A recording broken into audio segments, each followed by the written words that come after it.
பிரசங்கியினுடைய புஸ்தகம் முதலாவது அதிகாரத்துக்கு திருப்பிக் கொள்ளுங்க. நம்ம போன வாரம் ஒரு ஓவர்வியூ மாதிரி பார்த்தோம்.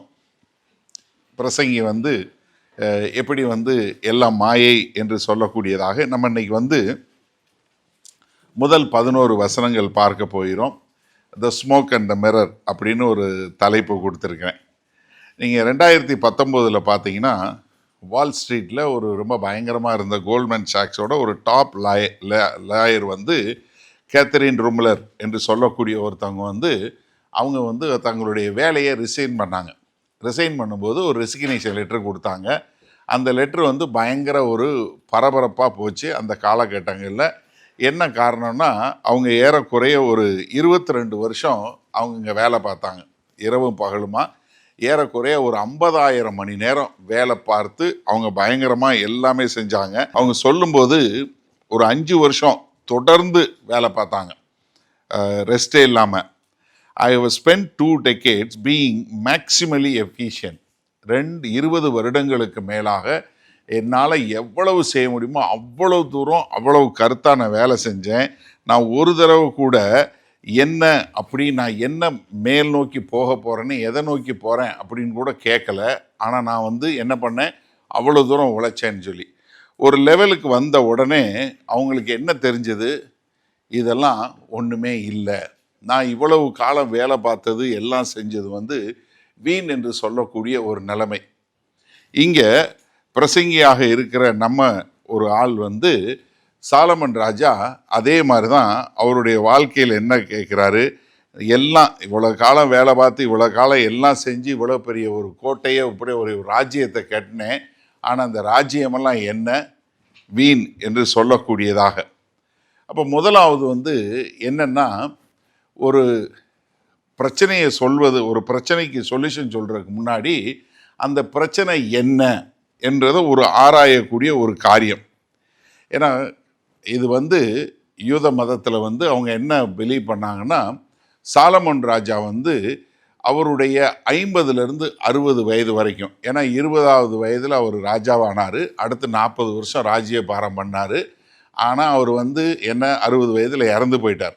அவர் இறந்து போவதற்கு முன்பாக எழுதப்பட்ட ஒரு கடிதம், 935லேருந்து 931 வரைக்கும் பிசி, இயேசு கிறிஸ்து வர்றதுக்கு முன்னாடி 931 to 935 பிசியில் தான் இந்த கடிதம் அவர் எழுதியிருப்பார் அப்படின்னு சொல்லக்கூடிய ஒரு காரியம்.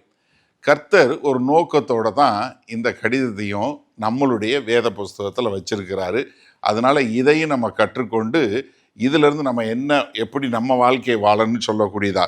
பிரசங்கியினுடைய புஸ்தகம் முதலாவது அதிகாரத்தில் முதல் 2 வசனங்கள் பாருங்க. தாவீதின் குமாரனும்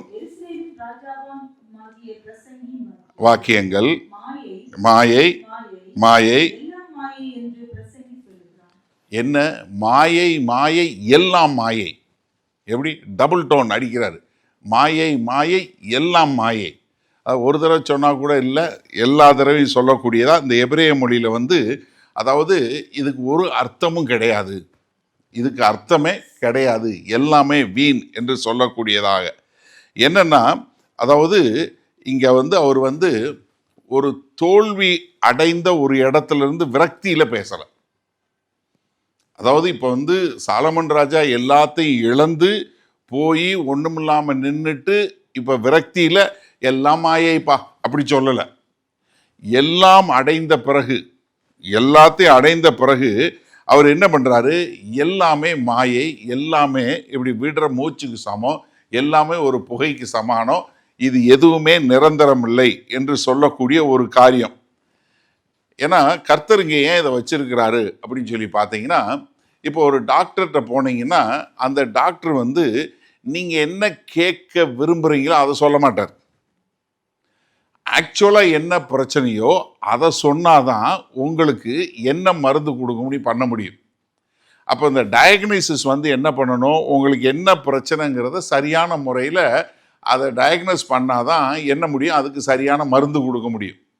அப்போ முதல்ல என்ன பண்ணுறாரு, என்ன பிரச்சனை அப்படிங்கிறத காட்டுறதுக்கு தான் அவர் என்ன சொல்கிறாரு, எல்லாம் மாயைன்னு ஆரம்பிக்கிறார். யாக்கோபு தன் நிருபத்தில் எழுதும்போது யாக்கோபு 4வது அதிகாரம் 14வது வசனத்தை சொல்லும்போது, நாளைக்கு நடப்பது உங்களுக்கு தெரியாது. எது நாளைக்கு நடக்க போது யாருக்காவது தெரியுமா? அங்கே இருக்க யாருக்காவது தெரியுமா?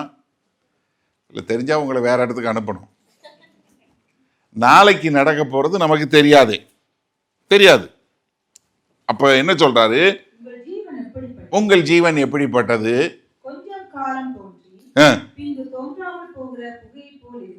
கொஞ்சம் தோன்றி தோன்றாமல் போற புகை போல இருக்கு. அவ்வளவுதான் நம்மளுடைய வாழ்க்கை, அவ்வளவுதான் அப்படின்னு சொல்லக்கூடியதா. அப்ப இங்க சொல்லும்போது அவர் என்ன சொல்றாரு? நம்ம எல்லாமே நம்ம ரொம்ப பாடுபட்டு பிரயாசப்பட்டு நேரம் செலவு பண்ணி நம்ம அச்சீவ் பண்ண ஒரு எஜுகேஷனல் குவாலிஃபிகேஷனாக இருக்கட்டும், இல்லை நம்ம கட்டின பெரிய கட்டடமாக இருக்கட்டும், இல்லை நம்ம வாங்கின விலையுயர்ந்த காராக இருக்கட்டும், நம்ம வாங்கின எதுவாக இருந்தாலும் இது எல்லாமே ஒரு அடையும் வரைக்கும் தான் உங்களுக்கு. அடைஞ்சதுக்கப்புறம் அது எல்லாமே மாயையாகத்தான் தோன்றும் அப்படின்னு சொல்லக்கூடிய ஒரு காரியம்.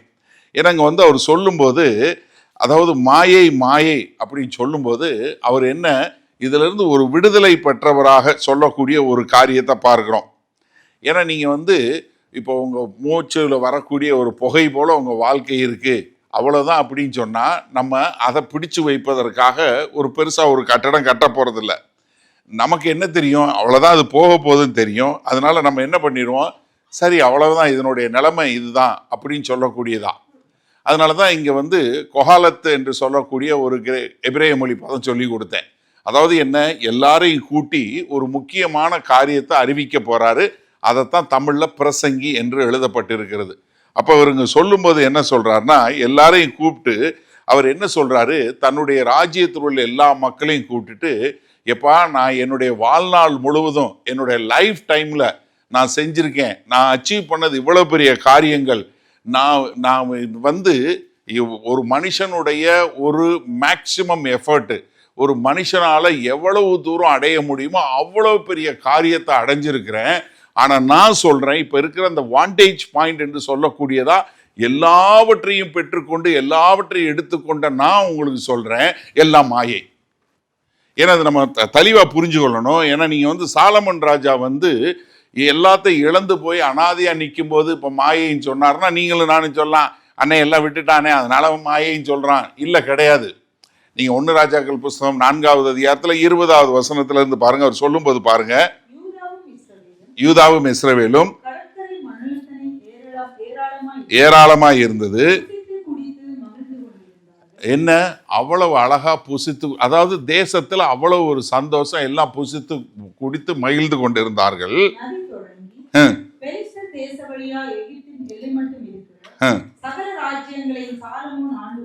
அதாவது எங்க இருந்து எங்க? பெலிஸ்தர் தேசம் தொடங்கி எகிப்தின் எல்லை மட்டும் 2 நதி வரைக்கும் எப்படி கர்த்தர் சொன்னாரோ அந்த மாதிரி 2 நதிக்கு இடையில உள்ள மொத்த தேசத்தையும் ஆளக்கூடியவராய், ராஜ்யபாரம் பண்ணுகிறவராய், ஒரு சூப்பர் டூப்பர் ராஜாவாக இருக்கிறார். இஸ்ரவேலுடைய ராஜா என்ன? கர்த்தர் வாக்குத்தத்தம் பண்ண எல்லா தேசங்களுக்கும் ராஜ்யபாரம் பண்ணக்கூடிய ஒரு ஆளா. அப்ப என்ன, எல்லாம் மக்கள் பூரா சந்தோஷமா இருக்கிறாங்க. இவர் என்ன, அந்த மக்கள் ஏராளமான மக்களுக்கு ராஜாவா இருக்கிறாரு. கொண்டு அதாவது சாலமோனுக்கு எல்லாரும் அவனை சேவிக்க கூடியதா, அவனை ஆராதிக்க கூடியதா, அவனை அவ்வளவு ஒரு மரியாதை, அவ்வளவு ஒரு கணம். அப்ப என்ன, ரொம்ப ஒரு எல்லாத்தையும் ராஜ்யபாரம் பண்றாரு. ஆனா அவருக்கு எதிராக ரீல் போடுறவன் இல்லை, அவருக்கு எதிராக குற்றம் சொல்றவன் கிடையாது. நல்லா புரிஞ்சு கொள்ளுங்க. ஏன்னா இங்க என்ன, ஜனங்கள் எல்லாம் இப்படி ஒரு ராஜாவா என்று சொல்லி அந்த ராஜா மேல மகிமையாய் அவர் சேவிக்கக்கூடிய மக்களாக இருக்கக்கூடிய ஒரு காரியம். அடுத்து பாருங்க, 30 மரக்கால் வெள்ளியமாகும், 60 மரக்கால் மாவும், கலைமான்களையும் வெளிமான்களையும் வரையாடுகளையும் கொழுமையான பறவைகளையும் தவிர கொழுக்கப்பட்ட 10 மாடுகளும், மேய்ச்சலில் இருந்து வந்த 20 மாடுகளும் 100 ஆடுகளுமா. அதாவது ஒரு நாள் செலவே இவ்வளவு பெரிய செலவு அப்படின்னா அப்ப எப்படி எவ்வளவு பெரிய சொத்து வச்சிருந்திருப்பார் பாருங்க. அவ்வளவு சொத்து. நதிக்கு இப்புறத்தில் இருக்கிற திப்சா முதற்கொண்டு ஆசா மட்டும் உள்ளவைகள் எல்லாவற்றையும், நதிக்கு இப்புறத்தில் உள்ள சகல ராஜாக்களையும் ஆண்டு வந்தான். அவனை சுற்றி எங்கும் சமாதானமாய் இருந்தது. யாரும் அவனுக்கு எதிராக முளைக்கல, யாரும் அவன் கூட சண்டைக்கு வரல. அவன் வந்து he was undisputed king. எதுவுமே கிடையாது. அப்படிப்பட்ட ஒரு ஆளு. சாலமோனுடைய நாளெல்லாம் தான் துவக்கி பெயர்செபா மட்டும் யூதாவும் இஸ்ரவேலும் அவரவர் தங்கள் தங்கள் திராட்சை செடியின் நிழலிலும் தங்கள் தங்கள் அத்திமரத்தின் நிழலிலும் சுகமாய் குடியிருந்தார்கள். என்ன ஜனங்கள் நல்ல செல்வ செழிப்புல சந்தோஷமா இருந்தாங்க. நிழல்ல தங்கி இருந்தான்னா என்ன, போய் கஷ்டப்பட்டு வேலை பார்த்து அப்படியெல்லாம் இல்லை. ரொம்ப எல்லாரும் ரொம்ப சௌரியமா அவ்வளோ தூரம் இருந்தாங்க. அப்போ இங்கே சாலமன் வந்து மாயை, எல்லாம் மாயை என்று சொல்லும்போது அவருக்கு ஏதோ தேவை இருந்துச்சு, அவர்கிட்ட வந்து ஒன்றும் இல்லை, அவருக்கு ஏதோ ஒரு வருத்தம் இருந்துச்சு, அந்த மாதிரிலாம் இல்லை. அவருக்கு எல்லாம் இருந்தது. அவர் பெரிய ராஜா, அவர்கிட்ட இருந்த சொத்துக்கு கணக்கே கிடையாது. அவருக்கு எதிராக நிற்கக்கூடிய ராஜா கிடையாது. அந்த தேசத்தில் உள்ள மக்கள்லாம் அவ்வளவு செல்வ செழிப்போடு இருக்கிறாங்க. அவங்க எல்லாம் வந்து ராஜாவா சேவிக்கக்கூடியவங்களா இருக்கிறாங்க. அவருக்கு வந்து அவ்வளவு ஒரு மகிமையான ஒரு ராஜாவா இருக்கிறாரு. அப்படிப்பட்ட ஒரு ராஜா சொல்றாரு, எப்பா நான் எல்லாத்தையும் அச்சீவ் பண்ணிட்டேன். எப்படி? எல்லாத்தையும் அச்சீவ் பண்ணிட்டேன். அச்சீவ் பண்ண நான் சொல்றேன் எல்லாம் மாயை. இப்ப நம்மள சிலர் வந்து பாப்புலர் ஆனதுக்கு முன்னாடி நீங்க நிறைய விஷயம் பேசலாம். ஆனா எல்லாம் பாப்புலர் ஆயிட்டு அதே மாதிரி இருக்கிறீங்களா? இல்லை நீங்க வந்து ஒரு திறமையான ஆளா இருந்து எல்லாம் செஞ்சுட்டு செய்யறது வேற. ஆனா எதுவுமே இல்லாம உட்காந்து பணமெல்லாம் வேஸ்ட்டுனே அப்படின்னு பணம் இல்லாத சொல்றது வேற. ஆனா பில்லியன்ஸ் அண்ட் பில்லியன்ஸ் ஆஃப் பணம் வச்சுட்டு பணமெல்லாம் ஒண்ணும் இல்லைன்னு சொல்லும்போது தான் அதனுடைய இது வேற. அதை மாதிரிதான் இங்க சாலமன் என்ன சொல்றாரு, என்கிட்ட எல்லாமே இருக்கு, ஆனாலும் எல்லாமே மாயை. அப்போ ரொம்ப இம்பார்ட்டண்டா கேட்க வேண்டிய கேள்வி என்ன? 3வது வசனம் பாருங்க.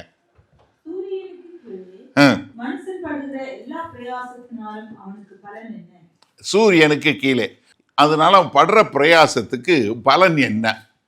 இந்த பலனுக்கு வந்து கிரேக்க மொழியில, இது எபிரேய மொழியில இட்ரான் என்று சொல்லக்கூடிய பதம், YITRON. அப்படின்னா ப்ராஃபிட்னு நம்ம சொல்றோம் இல்லையா, லாபம் என்ன? பலன்கிறது ஒரு சரியான மொழிபெயர்ப்பா சொல்ல முடியாது. ஏன்னா இது பூமியில நான் படுற எல்லா பிரயாசத்தினாலையும் என்னுடைய லாப நஷ்ட கணக்குல எனக்கு என்ன லாபம், எனக்கு எவ்வளவு லாபம். ஏன்னா நம்ம எந்த ஒரு காரியம் செஞ்சாலுமே நம்ம வந்து என்ன பண்ணுவோம், எனக்கு நிகர லாபம் எவ்வளவு, எனக்கு மிச்சம் எவ்வளோ ஆச்சு, ஏன்னா நான் எல்லா செலவு எல்லாத்தையும் கழிச்சது போக எனக்கு எவ்வளவு மிச்சம் அப்படின்னு சொல்லி கேட்கக்கூடிய ஒரு காரியம். ஏன்னா நீங்கள் வந்து ஒரு வியாபாரம் பார்க்குறீங்க, இல்லை காரியங்கள் செய்கிறீங்க, இல்லை நம்ம வந்து ஒரு காரியத்துக்கு வந்து காசு செலவு பண்ணுறோன்னா இந்த காசு செலவு பண்ணுறதுனால எனக்கு என்ன லாபம், ஒரு பிஸ்னஸ் வந்து பண்ணாங்கன்னா எனக்கு என்ன லாபம். இப்போ நான் செய்கிற வாழ்க்கையில் எல்லாமே நான் வந்து பார்க்குறேன். இப்போ வந்து என்னுடைய நேரம், என்னுடைய உடல்நிலை, என்னுடைய உறவுகள், இது வந்து எல்லாமே வந்து என்ன பண்ண போகுது, சாவில் எல்லாம் சரியாக்கிடும். சாவில் ஒன்றும்லாம் போயிடும். ஏன்னா சாவு வரும்போது என்ன, ஜீரோ. நீங்கள் எவ்வளோ வச்சுருந்தாலும் செத்ததுக்கு அப்புறம் என்ன, உங்கள் அக்கௌண்ட் ஜீரோ தான். என்ன சந்தேகமா? எல்லாம் கொஞ்சம் யோசிக்கிறீங்க. என்ன லாபக்கணக்கு பார்த்தா, ஆமாம் நம்ம அவ்வளோதான், ஜீரோ தான், ஒன்றும் பிரயோஜனமே கிடையாது. இப்போ கர்த்தராகிய இயேசு கிறிஸ்து லூக்கா 12வது அதிகாரத்தில் 16வது வசனத்திலிருந்து ஒரு ஓமானம் சொல்றாரு பாருங்க. சொன்னார், இது அவன் ஏற்கனவே ஐஸ்வர்யவான், அவனுடைய நிலம் நல்லா விளைந்தது. நான் என்ன செய்வேன்? அப்ப ஏற்கனவே வச்சிருக்கிறான், அந்த குடோனு ஃபுல் ஆயிடுச்சு. ஏற்கனவே ஐஸ்வர்யவான், அவனுக்கு ஏற்கனவே குடோன் ஃபுல் ஆயிடுச்சு. எப்பா இப்ப தானியத்தை வைக்கிறதுக்கு இடம் இல்லையே அப்படின்னு சொல்லிட்டு அவன் அவனுக்குள்ள என்ன சொல்றான், நான் இன்னொன்னு செய்யறேன்.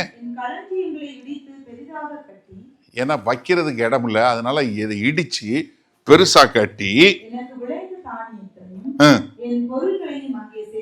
சேர்த்து வைத்து பின்பு யாரு, அவன் தனக்கு தானே சொல்றான், கண்ணாடியை பார்த்து சொல்றான். நான் அதனால தான் சொன்னேன், இந்த மெசேஜுக்கு டைட்டில் என்ன, ஸ்மோக் அண்ட் த மிரர். அவன் கண்ணாடியை பார்த்து சொல்றான், டேய் ஆத்மாவே, உனக்காக அநேக வருஷங்களுக்கு அநேகம் பொருட்கள் சேர்த்து வைக்கப்பட்டிருக்கிறது. எப்படி? நீ கவலையே படாத ராஜா, சாகிற வரைக்கும் உட்காந்து சாப்பிடலாம்னு சொல்லுவாங்களே நம்ம மக்கள், அந்த மாதிரி அவன் என்ன சொல்கிறான், கண்ணாடியை பார்த்துட்டு ஒன்றும் கவலை இல்லை, என்ன அநேக வருஷங்களுக்கு தேவையான எல்லாமே உனக்கு இருக்கு, நீ இளைப்பாரி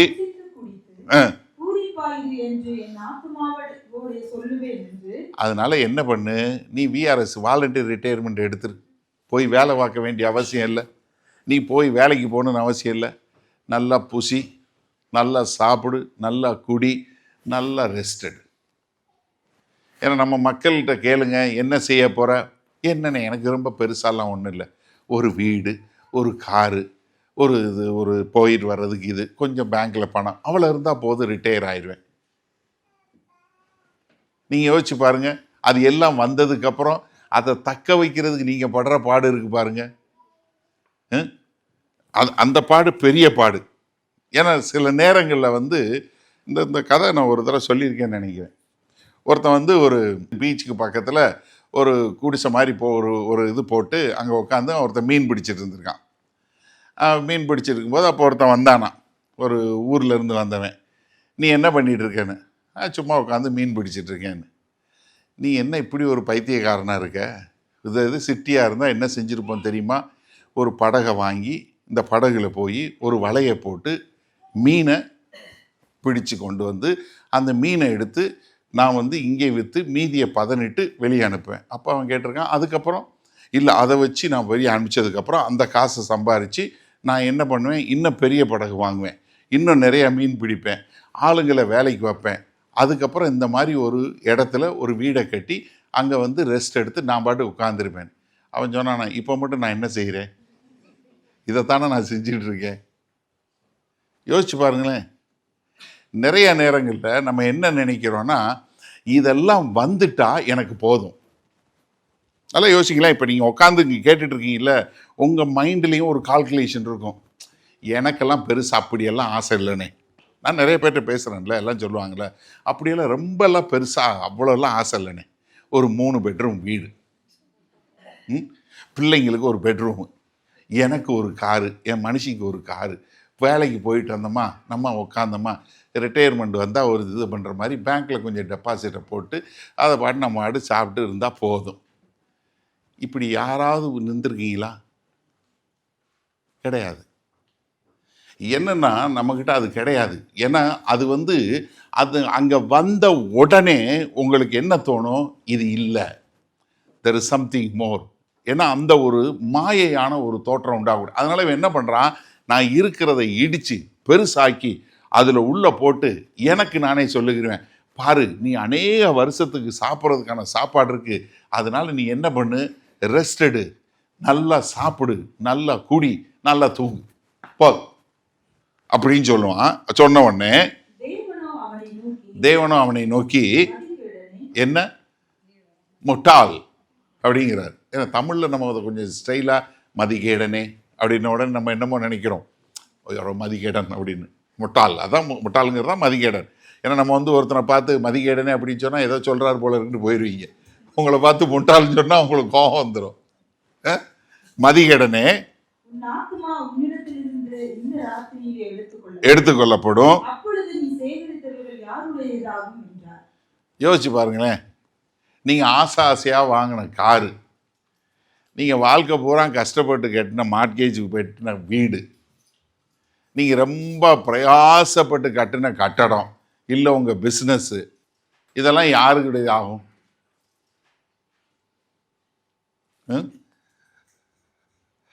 எங்கே போகும்போது என்ன வாழ்க்கைன்னு போயிருவீங்க போல இருக்கு. எல்லாம் நிறையா யோசிக்க ஆரம்பிச்சிட்டீங்க. யாருடையதாகும்? இராமல். இப்போ என்ன சொல்கிறாரு கர்த்தராகிய இயேசு கிறிஸ்து, நீ உன் பொக்கிஷத்தை எங்கே சேர்த்து வைக்கணும்? தேவனிடத்தில் சேர்த்து வைக்கணும். அப்போ பரலோக ராஜ்யத்துக்கென்று சொத்து சேர்த்து வைக்கணும்னு மத்தேயு 6வது அதிகாரம் 19 21 வசனங்களில் சொல்லுமா ஆண்டவர் என்ன சொன்னார், நீ பூமியில் சொத்து சேர்க்காத, ஏன்னா அங்கே பூச்சியும் துரு பிடிக்கும். ஆனால் நீ என்ன பண்ணு, பரலோகத்தில் சொத்து சேரு, அங்கே திருடனும் வரமாட்டான், பூச்சியும் வராது, துருவும் பிடிக்காது, அதனால நீ பரலோகத்தில் சொத்து சேரு அப்படிங்கிற காரியத்தை கர்த்தர் சொல்லி கொடுத்தாரு. ஆனால் இங்கே வந்து இந்த ஐஸ்வர்யவான்கிட்ட சொல்லும்போது என்ன சொல்கிறாரு, நீ என்ன பண்ணு, தேவனிடத்தில் ஐஸ்வர்யம் உள்ளவனாக இரு. நீங்கள் நல்லா தெரிஞ்சுக்கொள்ளுங்க. ஒரு நிமிஷம் தயவு செய்து என்னோட சேர்ந்து சிந்திங்க. இப்போ இஸ்ரவேல் தேச மக்களை வனாந்திர பாதையில் கர்த்தர் கொண்டு வரார், தேவனாகிய கர்த்தர் கொண்டு வரார். இப்போ அவங்களுக்கு மண்ணா உழுகுது, டெய்லி வந்து மண்ணா உழுகுது, தினசரி எடுக்கிறாங்க. ஒருத்தரும் ஒரு ஓமார் அளவு எடுங்க அப்படின்னு சொல்லி சொல்கிறார். அதிகமாக எடுத்தவன் குறைவாக எடுத்தவன்கிட்ட கொடுத்தான். ஏன்? வச்சிருந்தா கெட்டு போயிடும். இப்போ நம்ம ஏன் நம்மக்கிட்ட இருக்க காசு கெட்டு போயிடும்னு யோசிக்க மாட்டேங்கிறோம்? ஏன் காசு, ஏன் வீடு, ஏன் காரு என்னுடையது? செல்ஃபிஷ்னஸ் வந்து நீங்கள் தயவு செய்து தவறாக புரிஞ்சு கொள்ளாதீங்க, எல்லாருக்கிட்டையும் இருக்கு. ஆனால் நம்ம அதை எப்படி பயன்படுத்துகிறோம், எப்படி கையாளுறோங்கிறது தான், வேறு ஒன்றுமே கிடையாது. நீங்கள் வேறு ஒன்றுமே இல்லை. உங்கள் யாராவது ஒரு சின்ன பிள்ளைகிட்ட நீங்கள் ஏதாவது ஒரு பாக்கெட்டு சிப்ஸோ இல்லை ஒரு சாக்லேட்டோ வாங்கி கொண்டு அந்த சின்ன பிள்ளைகிட்ட கொடுங்க, தேங்க்யூன்னு சொல்லி வாங்குவோம். வாங்கி பிரித்து சாப்பிட ஆரம்பிக்கும். அதுகிட்ட ஒரு சிப்ஸு கேளுங்க, நோ திஸ் இஸ் மைனுங்கும். அது எந்த பிள்ளையாக இருந்தாலும். யார் சொல்லி கொடுத்தா அந்த பிள்ளைக்கு? ஏன்னா நமக்குள்ளே இருக்குது, அதை நம்ம புரிஞ்சு கொள்ளணும். அதனால தான் இங்கே என்ன சொல்கிறாரு, நீ வந்து என்ன செஞ்சாலும் இன்னைக்கு ராத்திரியில் எடுத்துக்கொள்ளப்படும்னா அப்போ என்ன நெட் ப்ராஃபிட் என்ன? 0. அப்போ நீங்கள் நல்லா யோசிங்க. ஏன்னா நம்ம வந்து தேவனுக்கு முன்னாக நம்ம வந்து என்னவா இருக்கணும்? ஐஸ்வர்யவான்களாக இருக்க வேண்டும் என்று சொல்லக்கூடியதாக 2022 ஒரு சர்வே எடுத்தாங்க. நல்லா கவனிங்க. 2022 இருக்கிறதுலே நல்ல ப்ரொஃபஷனலில் நல்ல மேலே வந்தவங்க, மிட் சைஸில் ஒரு அளவுக்கு வளர்ந்தவங்க இல்லை மேலே வந்தவங்ககிட்ட எல்லாருக்கிட்டே ஒரு சர்வே எடுத்தாங்க. அதாவது நீங்கள் வந்து என்ன ஒரு கம்பெனியாக இருந்தாலும் சரி, அவங்க பூரா ரொம்ப கஷ்டப்பட்டு வேலை பார்த்து எல்லாம் பண்ணி ஒரு லெவலுக்கு வந்தவங்க. அவங்ககிட்ட போய் எல்லாத்தையும் கேட்டாங்க, வாஸ் இட் ஒர்த் இட்? நீங்கள் இவ்வளவு கஷ்டப்பட்டு இவ்வளவு தூரம் மேலே வந்தீங்களே, இது உங்களுக்கு ஒர்த்தா அப்படின்னு சொல்லி கேட்டால் அதில் இருந்தவங்க பூரா என்ன தெரியுமா சொன்னாங்க? நோ, இல்லை. அப்போ நீங்கள் யோசிச்சு பாருங்களேன், ஒரு இடத்துக்கு வர்ற வரைக்கும் தான் உங்களுக்கு என்னவா இருக்கும்? இதை எப்படியாவது நான் பண்ணிடணும், எப்படியாவது வரணும் அப்படின்னு சொல்லக்கூடியது. வந்ததுக்கு அப்புறம் தோணும், இல்லை இது மாயை என்று சொல்லக்கூடிய ஒரு காரியம். இப்போ அதுக்கு அவர் என்ன பண்ணுறாருன்னா 4 ஒரு சைக்கிள் சொல்கிறார், 4 காரியம் சொல்கிறார். 4லேருந்து 7வது வசனம் வரைக்கும் பாருங்களேன். ஒரு சந்ததி போகிறது. இப்போ முதலாவது என்ன சொல்றாருன்னா, ஒரு சந்ததி வருது, ஒரு சந்ததி போகுது. அப்போ ஜெனரேஷன் என்று சொல்லக்கூடிய ஒரு காரியத்தை சொல்றார். ஒன்று சந்ததி, சரியா? அடுத்து பாருங்க, நிலைத்திருக்கிறது, சூரியன் உதிக்கிறது, சூரியன் அஸ்தமிக்கிறது. ஓகே, இப்போ ரெண்டாவது என்ன சொல்றாரு? சூரியன் சொல்றாரு. முதல்ல வந்து என்ன சொல்றாரு? ஒரு சந்ததி வருது, அந்த சந்ததிக்கு அப்புறம் இன்னொரு சந்ததி போயிடுது, ஆனால் பூமி நிலைத்திருக்கு, சந்ததி இல்லை. அடுத்து சூரியன் எங்க உதிக்குது, இந்த பக்கம் அஸ்தமிக்குது, அவ்வளவுதான். அது தொடர்ந்து வந்து கொண்டே இருக்குது, சரியா? அடுத்து பாருங்க, தெற்கே போய் வடக்கே சுற்றி சுழன்று சுழன்று அடித்து. இப்ப காத்து என்ன பண்ணுது? வலதுலேருந்து இடதுலேருந்து வலதுக்கு போகுது, சுற்றுது, சுற்றி சுற்றி எங்கே ஆரம்பிச்சது அங்கேயே போய் சேர்ந்துருது. ஒரு சந்ததி வருது, போகுது. சூரியன் எங்கே கிளம்புது, மறுபடியும் திரும்ப வருது. மூணாவது காற்று இடதுலேருந்து வலது போய் சுற்றி சுற்றி எங்கே ஆரம்பிச்சதோ அங்கேயே வந்து சேர்ந்துருது. நாலாவது பாருங்க, எல்லா நதிகளும் சமுத்திரத்திலே ஓடி விழுந்தும் சமுத்திரம் நிரம்பாது.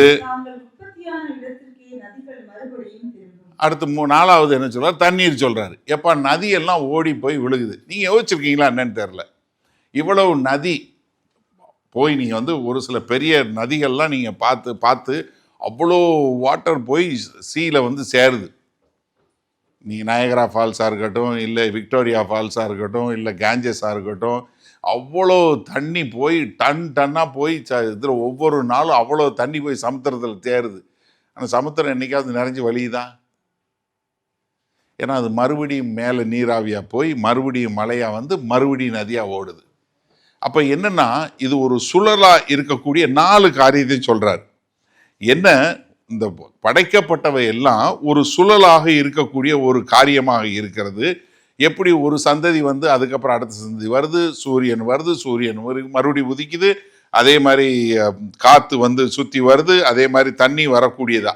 அப்போ இது என்னன்னா, இது வந்து அவர் வந்து என்ன சொல்ல, இதெல்லாம் ஒர்த்து இல்லைன்னு சொல்லலை. பட் என்னன்னா அவர் என்ன சொல்றாருன்னா, இது எல்லாமே வந்து தேவையான ஒன்று, இது எல்லாமே ரொம்ப அழகானது, இது எல்லாமே அவசியமான ஒன்று. ஆனா இது நிரந்தரம்னு நம்ம அதை பிடிக்கிறது இல்லை. அப்போ அவங்க சொல்லும்போது இதெல்லாம் என்ன, ஒரு சுழல் முறையில் நடைபெறுகிறது. ஒரு தலைமுறையிலிருந்து அடுத்த தலைமுறை வருது, அடுத்தது வரக்கூடியது. அப்போ இதை வந்து என்னன்னா, நம்ம வந்து என்ன நினைச்சிடக்கூடாது, இது நிரந்தரம் என்று நினைத்து விடக்கூடாது. எதுவுமே நிரந்தரம் இல்லை. ஏன்னா இப்போ நீங்கள் படைக்கப்பட்டவைகள்லாம் என்ன பண்ணுது, அப்போஸ்தலனாகிய பவுல் சொல்லும்போது ரோமர் 8:22 சொல்லும்போது என்ன சொல்றாருன்னா, தெரிந்திருக்கபடி சர்வ சிருஷ்டியும் என்ன, இந்த சிருஷ்டிகள்லாம் என்னை மீட்கணும் அப்படின்னு சொல்லி பிரசவ வேதனைப்படுகிறது. காரணம் என்னன்னா, அது எல்லாத்துக்குமே தெரியும். அது என்ன, ஏன் சுத்தி வருதுன்னா, நீங்க தமிழ்ல வந்து 21 வசனம், இங்கிலீஷ்ல 22 வசனம் பார்த்தீங்கன்னா, சிருஷ்டியானது not on its own will, சுய இஷ்டத்தினால் அல்ல, கீழ்ப்படுத்தினவராலே. யாது எதுக்கு கீழ்ப்படுத்தப்பட்டிருக்கு, மாயைக்கு கீழ்ப்படுத்தப்பட்டிருக்கு. சேம் வார்த்தை உபயோகப்படுத்துறாரு பவுல். எது இது பூரா என்னத்துக்கு, கீழ்ப்படுத்தப்பட்டவர்னால மாயைக்கு கீழ்ப்படுத்தப்பட்டிருக்கு. காரணம் என்ன, 20 வசனம் பாருங்க, தமிழ்ல இங்கிலீஷ்ல 22 வசனம். அது ஏனென்றால்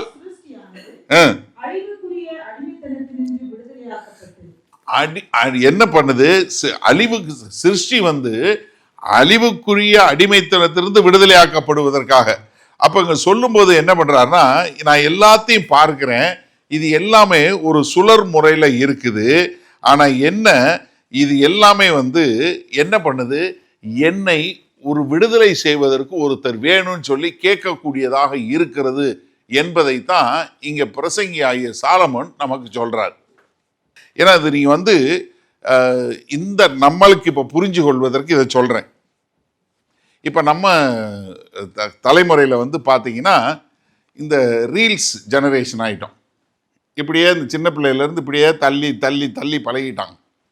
ஏன்னா நீங்க என்ன ஒரு ரீல் பார்க்குறீங்களோ அந்த அலகிருதம் என்ன பண்ணுது, அதுக்கேற்ற மாதிரி ஒன்று வந்து நீங்கள் வந்து ஏதாவது ஒரு காமெடி பார்த்தீங்கன்னா காமெடியாக வரும், இல்லை ஏதாவது ஒரு சண்டையாக பார்த்தீங்கன்னா அதாக வரும். என்ன நீங்கள் பார்க்குறீங்களோ, எதை கொஞ்சம் நிறுத்தி பார்க்குறீங்களோ அதாக வரும்.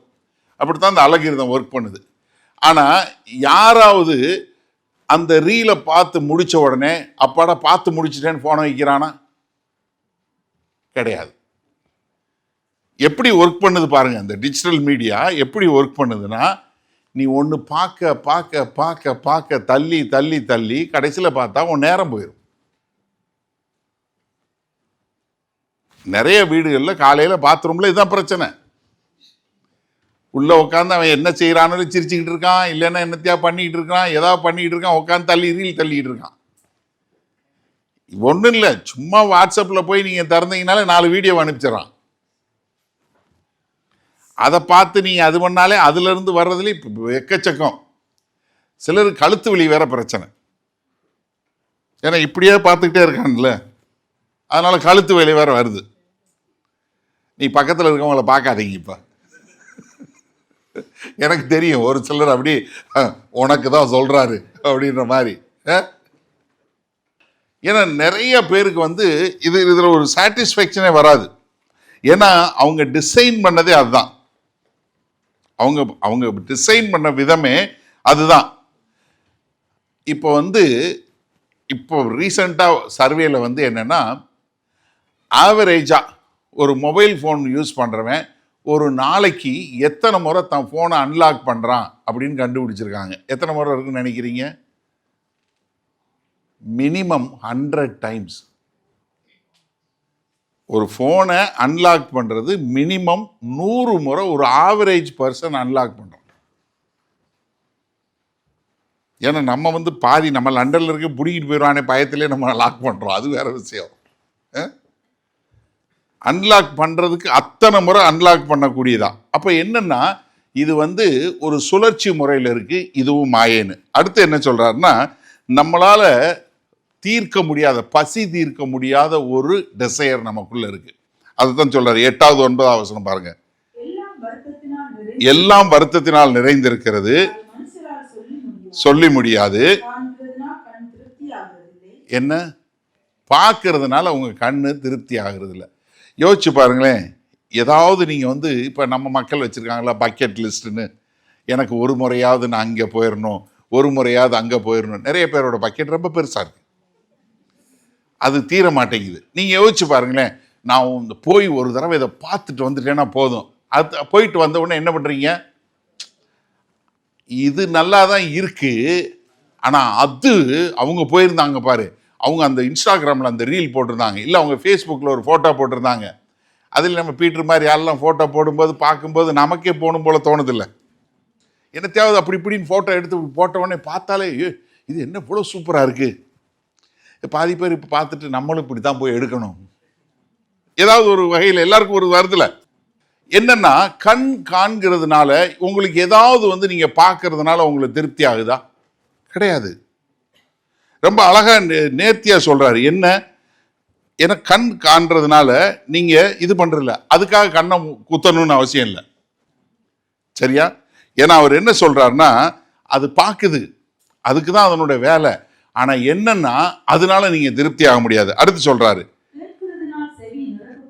கேட்கிறதுனால் செவி நிரப்பப்படுவதில்லை. கேளுங்க, என்னதான் கேட்டாலும் உங்களுக்கு செவி நிரப்பப்படுதா? அப்பா போதும், கொஞ்ச நேரம் பேசாமல் இருந்தால் போதும்னு கேட்குறது அது வேற விஷயம். செவி நிரப்பப்படுதா? நான் வந்து நல்ல மியூசிக் கேட்டு முடிச்சிட்டேன், இனிமேல் எனக்கு மியூசிக்கே கேட்க வேண்டிய அவசியம் இல்லை. இல்லை நான் வந்து ஒரு பயங்கரமான ஒரு இவ்வளோ ஒரு இன்பத்தை நான் அனுபவிச்சிட்டேன், இது போதும் அப்படிங்கிற மாதிரி இருக்கா? கிடையாது. அடுத்து, முன்னிருந்ததே இனிமேல் இருக்கும், முன்னாடி செய்யப்பட்டதா பின்னாடி செய்யப்படும். சூரியனுக்கு கீழே நூதனமானது ஒன்றுமே இல்லை. எதுவுமே புதுசு கிடையாது, எல்லாமே இருக்கக்கூடிய ஒரு காரியம். இன்னைக்கு அந்த ஃபோட்டோ காட்டும்போது காட்டினாங்க இல்லையா, ஒரு சிலையை காட்டி இதில் என்ன இருக்குன்னு, நைக்கியோட சிம்பிள் இருக்குன்னு. 2000 வருஷத்துக்கு முன்னாடியே ஒருத்தன் டீக்கு போட்டான். யோசிச்சு பாருங்க, பூமி கீழே நூதனமானது ஒன்றுமே இல்லை. நிறைய நம்ம வந்து காரியங்கள் சொல்கிறோம், நிறைய காரியங்கள் பார்க்குறோம், நிறையாவே ஏற்கனவே இருக்குது. அதனால தான் அகஸ்டின் சொன்ன மாதிரி நம்முடைய இருதயம் என்ன பண்ணுறதில்ல, ஓய்வு எடுக்கிறதில்ல. It doesn't rest until we connect with God. கர்த்தராகிய இயேசு கிறிஸ்து சமாரிய ஸ்திரீட்ட பேசுகிறார். யோவான் 4வது அதிகாரத்தில் பார்க்குறோம். சமாரிய ஸ்திரீட்ட பேசும்போது அவர் என்ன, எனக்கு குடிக்க தண்ணி கொடுங்கிறாரு. அவர் சொல்கிறா, இல்லை நீ எப்படி யூதராக இருந்துட்டு என்கிட்ட தண்ணி கேட்குறேன்னு. கர்த்தர் சொல்கிறாரு, இல்லை நான் வந்து உனக்கு ஒரு தண்ணி நான் வந்து இந்த தண்ணி உன்ட்ட ஒன்றும் இல்லைன்னா, இல்லை நான் கொடுக்குறேன். அப்போ ஆண்டவர் சொல்கிறார், 13ஆம் வசனம் பாருங்க. பிரதியுத்தரமாக ரொம்ப தெளிவாக சொல்கிறார், இந்த தண்ணீரை குடிச்சேன்னா உனக்கு மறுபடியும் தாகம் உண்டாகும்.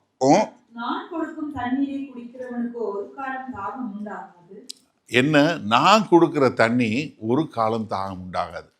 அப்போ என்னன்னா இங்கே கர்த்தர் ரொம்ப அழகாக நேர்த்தியாக எங்கே இவர் நம்ம பிரசங்கி சொன்ன மாதிரி 1வது அதிகாரம் 8வது வசனம் சொன்ன மாதிரி இங்கே என்ன சொல்கிறாரு, உனக்கு திருப்தி இருக்காது. அந்த திருப்தி எங்கே இருக்கும்? என்கிட்ட தான் இருக்கும். கர்த்தர் இல்லாமல் நமக்கு எந்த ஒரு காலத்துலேயும் நமக்கு என்ன இதே கிடையவே கிடையாது. அதனால தான் சொல்கிறாரு, சூரியனுக்கு கீழே நூதனமானது ஒன்றுமே இல்லை. இப்போ நீங்கள் வந்து பாருங்கள், டெக்னாலஜி எவ்வளவு இம்ப்ரூவ் ஆயிடுச்சு தெரில. உங்களுக்கு எவ்வளோ தூரம் தெரியும் தெரில. நான் என்னோடய வாழ்க்கையிலேருந்து பார்க்குறேன். எனக்கு தெரிஞ்சு என்னைய மாதிரி எங்கள் தலைமுறையில் டெக்னாலஜி இம்ப்ரூவ்மெண்ட் பார்த்தது வேறு யாரும் பார்த்துருப்பாங்களான்னு தெரியல. ஊரில் ஒரு கம்பியில் ஒரு ஃபோன் இருக்கும், அது எப்பயாவது தான் வேலை பார்க்கும். அதை சுற்றிட்டு ஒரு சுற்றினோடனே அங்கே எக்ஸ்சேஞ்சில் ஒருத்தன் எடுப்பான், ஹலோ ஹலோ ஹலோ ஹலோ அப்படின்னு சொல்லணும். அதுக்கப்புறம் இன்னொருத்தருக்கு இந்த மாதிரி ட்ரங்க் கால்னா ட்ரங்க் காலாக, நீங்கள் வந்து ஆர்டினரியாக அர்ஜெண்ட்டாக லைட்னிங் காலாக அதுக்கேற்ற மாதிரி இது போட்டு அவன் அங்கே ஒரு ஆளை கூப்பிட்டு அவன் ஹலோ சொல்லி நீங்கள் 2 பேர் பேசும்போது நடுவில் ஹலோ ஹலோ 3 நிமிஷம் ஓவர் அப்படின்னு உள்ள ஒருத்தர் அவரும் இருப்பார். நீங்கள் என்ன பேசினாலும் அவரு கேட்டுக்கிட்டு இருப்பார். இது பாதி நேரம் வேலையும் பார்க்காது, ஒன்றும் பண்ணாது. ஊருக்கு வந்து ஏதாவது அவசரம்னா என்ன வரும், டெலிகிராம் வரும், டட் டட் டட் டட் டட் டட்டுன்னு வரும். அதை வச்சு உட்காந்து இது பண்ணி அதிலிருந்து டெலிகிராம் அடித்து பிரிண்ட் பண்ணி அதை கொண்டு வந்து வருவான். எங்கள் ஊரில் காமராஜ்னு ஒருத்தன் தான் வந்து போஸ்ட்மேனு. அவன் டெலிகிராம் எடுத்துகிட்டு வந்தான்னா ஊரே பின்னாடியே கூட வரும். பாதி பேர் அழுதுகிட்டே வரும், 2-3 வயசான டிக்கெட் அழுதுகிட்டே வரும். ஏன்னா டெலிகிராம் வந்துச்சுன்னா என்ன, யாரோ போயிட்டாங்க. ஆனால் என்ன வரும், யூஸ்வலாக மதர் சீரியஸ் ஸ்டார்ட் இமீடியட்லின்னா வரும். ஆனால் என்ன, ஆள் போயாச்சுன்னு அர்த்தம். அப்படி இருந்த காலம் போய் அதுக்கப்புறம் ஃபோன் வந்து, அப்புறம் மொபைல் ஃபோன் வந்து, இப்போ லிட்ரலாக நீங்கள் யாருக்கிட்ட எங்கே வேணாலும் பேசலாம். முன்னாடி கிரிக்கெட்டு 1983 வேர்ல்டு கப் ஜெயிக்கும் போது நீங்கள் உட்காந்து ரேடியோவில் உட்காந்து போய் வரும், அப்புறம் வரும் சத்தம் வரும், எல்லாம் அடிப்பான். இது என்னடா அடித்தானா அவுட்டா என்னன்னு தெரியாது, அதுக்கப்புறம் கொஞ்சம் நேரம் கழிச்சு தான் தெரியும்.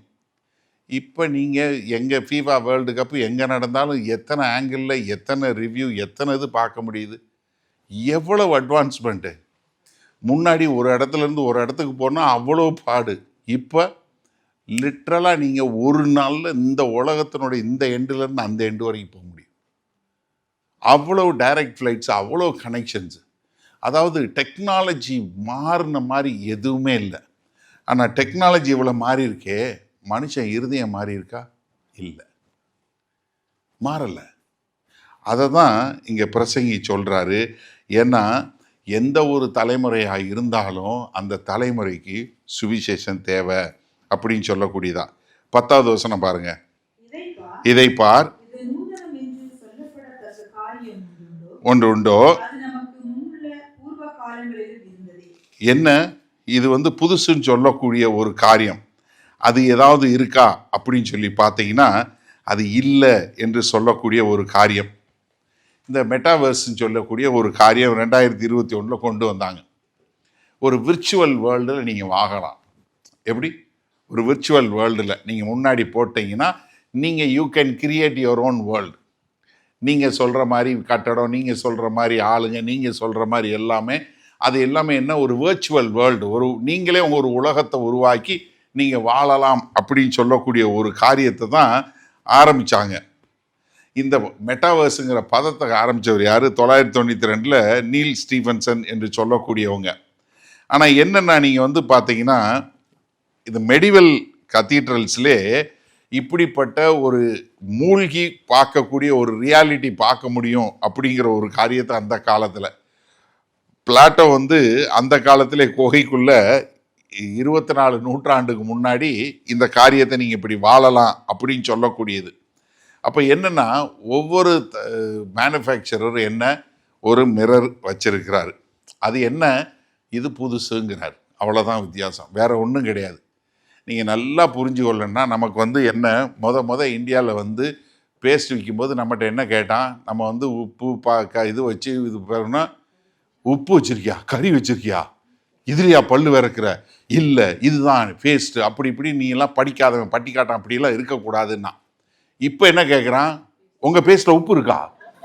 டேய், இதைத்தானே நாங்கள் முதல்ல செஞ்சுக்கிட்டு இருந்தோம். யோசிச்சு பாருங்களேன். ஆனால் என்னென்னா, ஒரு புதுசாக ஏதாவது உனக்கு கொண்டு வருவான்.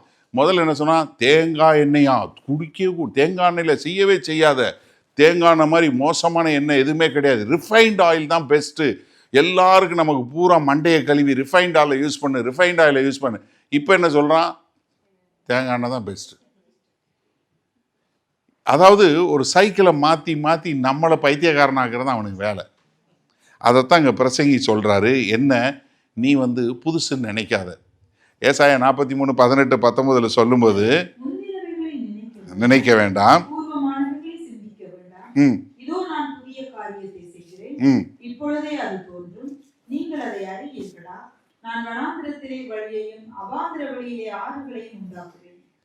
என்ன ஆண்டவர் என்ன சொல்றாரு, நீ பழசை விடு, நான் புதுசு உருவாக்குவேன் அப்படின்னு சொல்லக்கூடியது. அதனால தான் 2 கொரிந்தியர் 5:17 சொல்லுமா, என்ன, எவனொருவன் கிறிஸ்துவுக்குள் இருந்தால் அவன் புது ஜீவியாகிறான் என்று சொல்லக்கூடியதா. அப்போ என்னென்னா, உங்களை புதுசாக வரக்கூடிய கேஜெட்டோ, இல்லை புதுசாக வரக்கூடிய ஒரு ஃபேஷனோ, இல்லை புதுசாக வரக்கூடிய பொலிட்டிக்கல் பார்ட்டியோ, அதுவும் உங்களை ஒன்றும் பண்ணாது. ஏன்னா எல்லாம் கொஞ்ச நாள் தான், அதுக்கப்புறம் என்னாகும், பூரா ஒன்றும் இல்லாமல் போயிடும். அதனால் கர்த்தராகிய இயேசு கிறிஸ்துவில் வரும்போது தான் நீங்கள் தெளிவானதில் வர முடியும். கடைசியாக 11ஆம் வசனம் பார்த்தீங்கன்னா, முன் இருந்தவைகளை பற்றி ஞாபகம் இல்லை,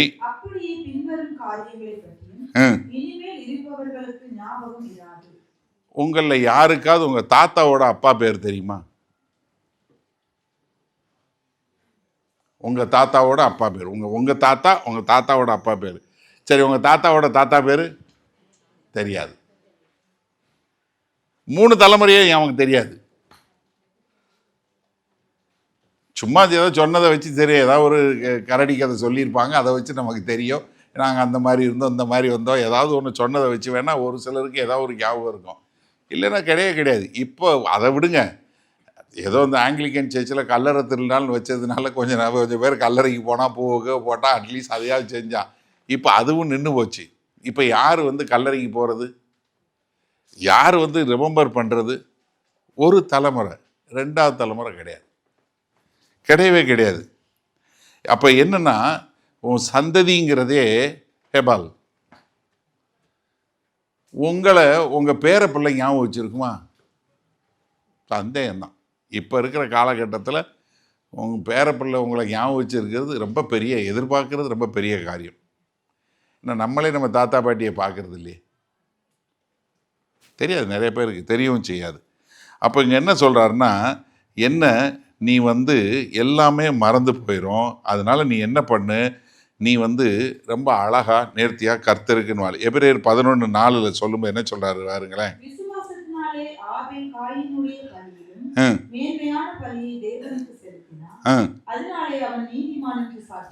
பெற்றான், சாட்சி கொடுத்தார். என்ன? அவன் மரித்தும் இன்னும் பேசுகிறான். காரணம் என்ன? கர்த்தர் ஞாபகம் வச்சிருக்கிறார், மனுஷன்ல கர்த்தர். அப்போ நீங்க விசுவாசத்துல கர்த்தருக்குன்னு செய்யக்கூடிய காரியங்க அது எப்பொழுதுமே ஞாபகத்தில் இருக்கும். அதனால தான் நீங்க அதை புரிஞ்சுக்கொள்ளணும். அப்போ என்னன்னா, நம்ம எப்படி நம்ம ஹவு வி ஆர் டிசைன்டுனா, we are designed for dissatisfaction. நம்ம திருப்தி இல்லாதபடி நாம் உருவாக்கப்பட்டிருக்கிறோம். அதுதான் கர்த்தருக்குள்ள ஒன்று மாத்திரம்தான் நம்ம என்ன வர முடியும், ஒரு முழுமை பெற முடியும். அப்போ இது என்னன்னா, நம்ம திருப்தி அடையாத ஒரு காரியம் என்னன்னா, அது நமக்கு கர்த்தர்கிட்ட கொண்டு போய் சேர்ப்பதற்கான சைன் போஸ்ட். இதை பார்த்து நம்ம கர்த்தர்கிட்ட எனக்கு எந்த ஒரு திருப்தியும் இல்லை அப்படின்னு சொல்லக்கூடிய ஒரு காரியத்தில் கொண்டு போய் சேர்ப்பதற்கு தான். நான் கொஞ்ச நாளைக்கு முன்னாடி இந்த எர்னி ஷெக்கல்சனை பற்றி சொன்னேன். உங்களுக்கு எத்தனை பேர் ஞாபகம் இருக்குன்னு தெரில. அவர் எண்டெவர்னு சொல்லக்கூடிய ஒரு மிஷன் பண்ணார். அதை வேற ஒரு கோணத்தில் நான் அதை சொல்லி கொடுத்தேன். அவர் இந்த இதில் இப்போ எண்டூரன்ஸ் சொல்லக்கூடிய ஒரு இதில் அவர் போகும்போது சவுத் ஜார்ஜியாவுக்கு போனார். அப்போ போகும்போது கிட்டத்தட்ட ஒரு 800 மைல் அவங்க தனியாக வர வேண்டியிருந்தது. அவர் ரொம்ப அது எப்படி அவங்க எல்லாரும் பத்திரமா கொண்டு வந்தாருங்கிற ஒரு கதையை நான் சொன்னேன். ஆனால் அவர் என்ன பண்ணார்னா, அதுக்கு அடுத்து போன எக்ஸ்பெடிஷனில் போகும்போது 1922 47 வயசில் செத்து போயிட்டார். அவர் அடுத்து போன எக்ஸ்பெடிஷனில். ஏன்னா அண்டார்டிகாவில் போய் ஒரு 47 பேரை உயிரோட 800 மைல் தூரம் நடத்தி அந்த குளிரில் கொண்டு ஒரு பயங்கரமான ரெஸ்கியூ, அதை மாதிரி ஒரு இதுவுமே கிடையாது. அதுதான் நான் போன ஒரு செய்தியில் அந்த கதையை சொல்லும்போது சொன்னேன். ஆனால் அவர் அடுத்ததில் இறந்துட்டார். அவங்க ஒய்ஃப் எமிலி சொல்லும்போது அவங்க சொல்கிறாங்க அவரை பற்றி எழுதும்போது, he died at sea which was the only place he truly lived. அவர் கடலில் மரிச்சு போனார், அங்கே தான் உண்மையாக அவர் வாழ்ந்தார். நான் அவரை கல்யாணம் பண்ண நாள்லேருந்து எனக்கு நல்லா தெரியும் அவர் பூமியில் இருக்கிறதுக்கு தகுதி இல்லாத ஆளுன்னு. அவர் எதையாவது தேடுறதுக்குன்னே பிறந்தவர். அது கடைசி வரைக்கும் நிற்கவே இல்லை, அதிலே செத்து போயிட்டார். செக்கல்சன் யாருன்னா, நமக்கு இந்த நாட்களில் ஒரு பிரசங்கி. ஏன்னா அவரும் தேடி தேடி பார்த்தாரு, அந்த பக்கத்தை பார்க்கணும், இந்த பக்கத்தை பார்க்கணும், இந்த பக்கத்தை பார்த்து எங்கிட்டாவது கண்டுபிடிச்சிடணும்னு சொல்லக்கூடியது. ஆனால் அவரால் முடியல. அப்போ எனக்கு அருமையானவர்களே, நீங்கள் நன்றாக யோசிச்சு கொள்ளுங்கள். முதல்ல நமக்குள்ள இப்படிப்பட்ட ஒரு டிசைனோட தான் கர்த்தர் படைச்சிருக்கிறார். நம்ம எங்கே வந்து நமக்கு எப்போ தாகமெல்லாம் தீரும்னா கர்த்தராகிய இயேசு கிறிஸ்துவில். நம்ம எப்படி ஒரு புதுமையில் வாழ்வோன்னா நம்ம கிறிஸ்துவுக்குள்ளே பிறக்கும்போது தான். அப்போ நமக்குள்ளே இருக்கிற இந்த டிஸ்சாட்டிஸ்ஃபேக்ஷன், நமக்குள்ளே வரக்கூடிய இந்த காரியம், ஒரு ரெஸ்ட்லெஸ்னஸ்ஸு, இதெல்லாம் என்னென்னா நம்மளை கர்த்தர்கிட்ட கொண்டு போய் சேர்க்கணும். அப்படி சேர்த்தாதான் நம்ம ஒரு முழுமை பெற முடியும். இதை சொல்கிறவர் தான் பிரசங்கி. அதை சொன்னவர் சாலமன் ராஜா. எல்லாத்தையும் அனுபவித்து அவ்வளோ செல்வந்தனாக இருந்து எல்லாம் இருந்த ஒரு ஆளுகையில் இருந்தவர் சொல்கிறாரு, எப்பா பதவி உனக்கு திருப்தி கொடுக்காது, பணம் உனக்கு திருப்தி கொடுக்காது, அதிகாரம் உனக்கு திருப்தி கொடுக்காது, மக்களால் உனக்கு திருப்தி வராது.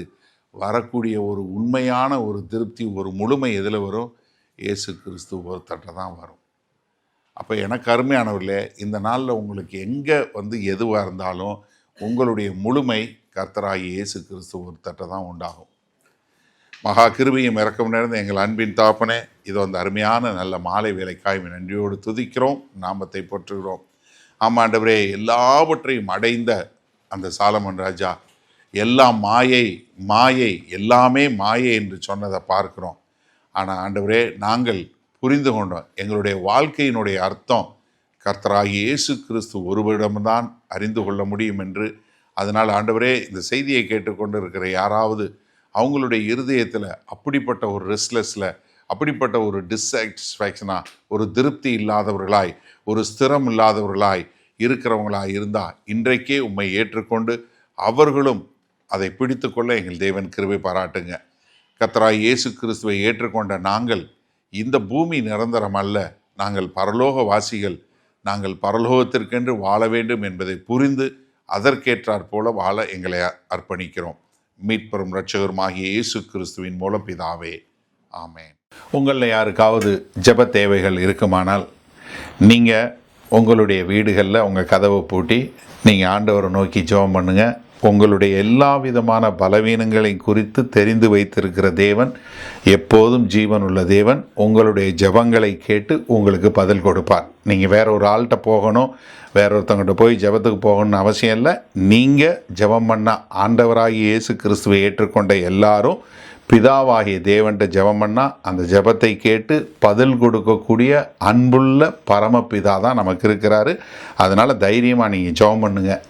அதே சமயத்தில் இன்னொரு காரியமும் நாங்கள் சொல்கிறோம், எங்களுக்காய் ஜெபம் பண்ணுங்க. ஏன்னா வேத வசனத்தில் அதான் சொல்லியிருக்கு, நீங்கள் எந்த ஊழியக்காரரையும் ஜெபம் பண்ண போங்கன்னு சொல்லலை, ஆனால் ஊழியக்காரருக்காக ஜெபம் பண்ண சொல்லியிருக்கு.